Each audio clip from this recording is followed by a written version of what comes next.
Mr. Contest Chair, as a boy, I was surrounded by cars. Whether it was seeing the iconic film Grease and Danny Zuko describing his car as systematic, automatic, dramatic, go Grease Lightning. Or whether it was listening to that iconic tune by the Beatles, Baby You Can Drive My Car. Or whether it was the feel, the smooth metal of a miniature Matchbox model I purchased with my pocket money in the late 1980s. Like many of us here, I believe learning how to drive would be a straightforward, easy-peasy task. However, I had greatly underestimated the level of difficulty this challenge would pose to me. Shortly after I started school, my teachers realised something wasn't quite right with Lee Patrick Maguire. No, it wasn't my haircut that more suited Elton John than a 5-year-old boy.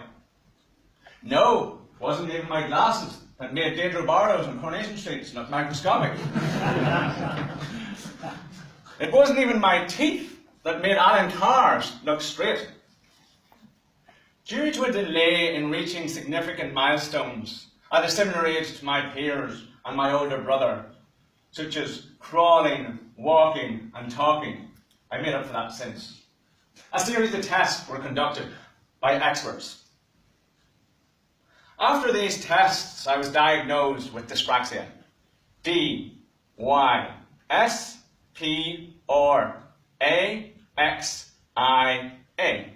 Dyspraxia, a condition which basically affects a person's ability to reach skills required in daily life at a similar age to your peers. So a difficulty in multitasking, a difficulty in coordinating both hand and eye movements, a difficulty of putting things in the right order. Just day-to-day tasks that many of us take for granted. Quite simply, it would take me a while longer to learn that skill.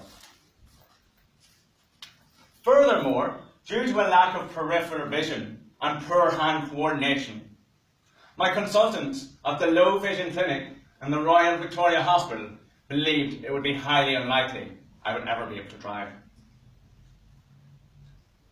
On an annual basis, my mother and I would travel from our beloved Monaghan to the Royal Victoria Hospital. There my eyesight would be tested to see if it was the required standard for driving.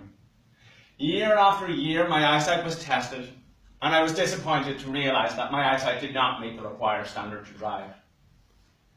In 2010, my eyesight did improve by 2 lines on the chart required to learn how to drive.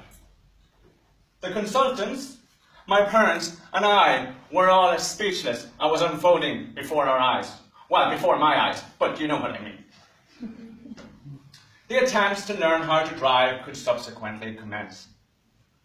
My father had the unenviable task of teaching me how to drive. We practiced everything. We practiced 3-point turns. My reversing needed a lot of rehearsing. And we practiced other things. Parking, 3-point turns, shifting gears, you know, the various skills required to drive. So years and years of practice followed. Once, twice, thrice daily. On September 29th, 2015, I sat my first driving test. During my driving test, we started with a few basic theory questions. Well, I say basic now in hindsight. Question number 1. Mr. Maguire, please identify this sign. A white H on a blue background. Could any of you before me gathered here today tell me what you think a road sign of a white H on a blue background would be? A hospital, correct, yes. But in my nerves, in my anxiety and in my palpitations, a bit like I feel at a One Direction concert, I did not say hospital. Though I probably required one, both admitted and, you know, in general. But no, didn't say hospital. I decided to say helicopter pad. So on we went with the practical part of the driving test, and let's face it, ladies and gentlemen, that didn't go much better either. But this was my first driving test. The driving examiner said to go left. I went right. And I told him there was only one direction. He told me to go take the 3 o'clock exit from the roundabout. I went 9 o'clock. So we went back to the driving test centre and he calculated up his marks. Mr. Maguire, tell me, do you see many helicopters flying over Monaghan town? I stood forward very confidently, with no nerves, no hesitations, and no palpitations, a bit like I feel like Justin Bieber concert. No, sir, I don't see many helicopters flying over Monaghan, but I see plenty of lads flying low on a Saturday night.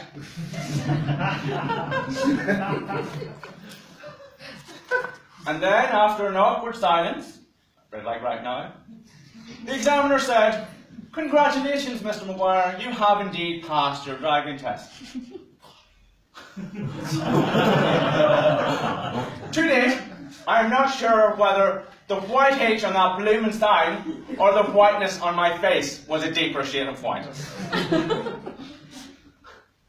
Fellow Toastmasters, I therefore had achieved what many had deemed impossible, unobtainable. I had received a full driving licence on my first attempt.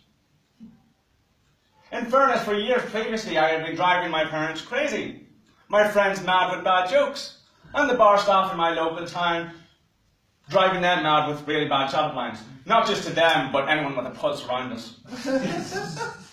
But I ask you, what do you wish to achieve? What do you want to drive towards? What do you wish to turn from neutral into 5th gear?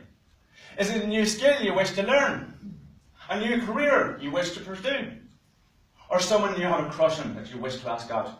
By the way, ladies, I'm single, I'm ready to mingle, so give us a jingle. So, fellow Toastmasters, drive towards that goal with all your might and all your Toastmaster skills. After all, what's the worst that can happen other than a speeding ticket? Fellow Toastmasters.